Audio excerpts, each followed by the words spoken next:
Hello, judges and friends. My name is Angel Lim. I am from Maitra Wira Senior High School, Batam, Kepulauan Riau. I am currently sitting on the 11th grade. Today, I feel extremely grateful and honored to be able to stand here and deliver my story to you.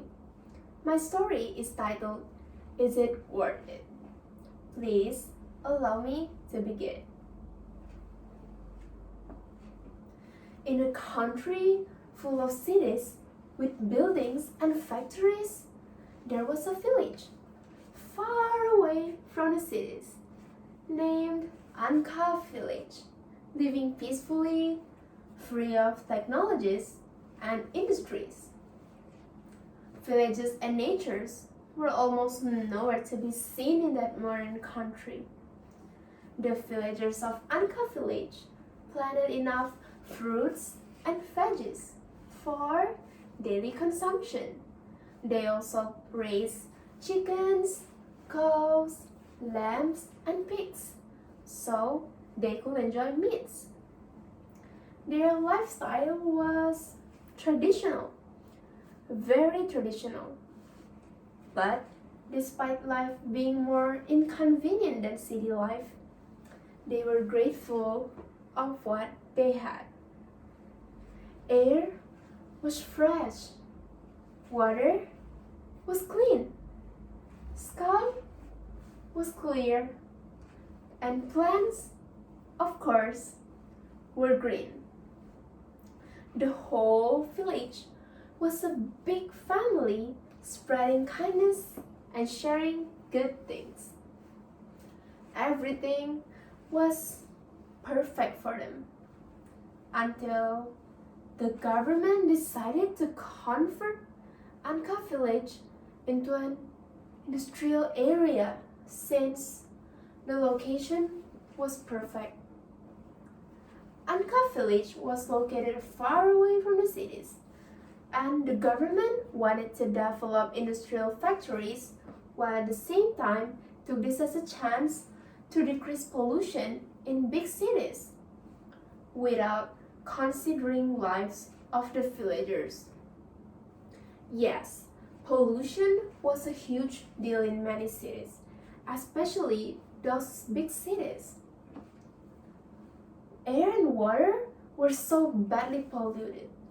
People got sick and some even died because of pollution. Outdoor activities were even barely enjoyable because of dirty air. Of course, the villagers didn't agree and protested to the government. They attacked the government building. Please don't destroy our homes, our lands, cried them.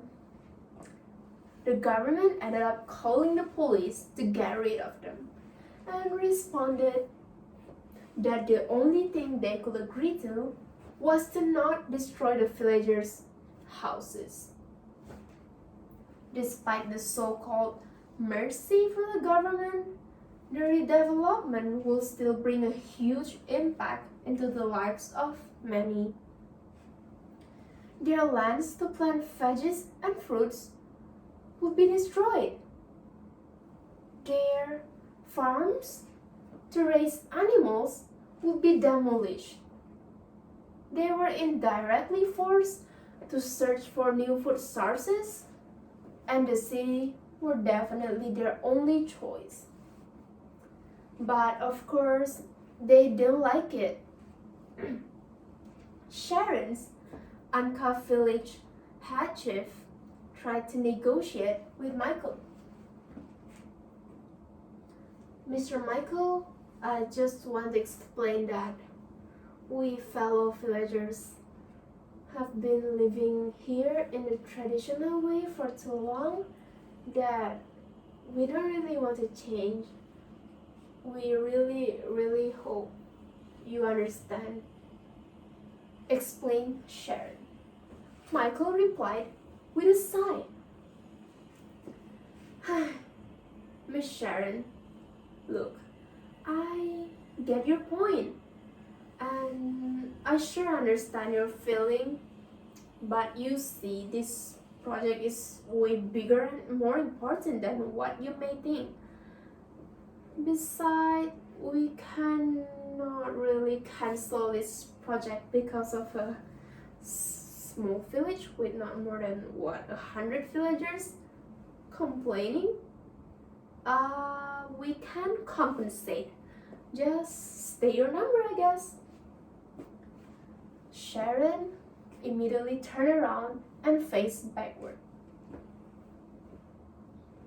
We may not sum up to hundreds or thousands, but you underestimating us like that is very rude.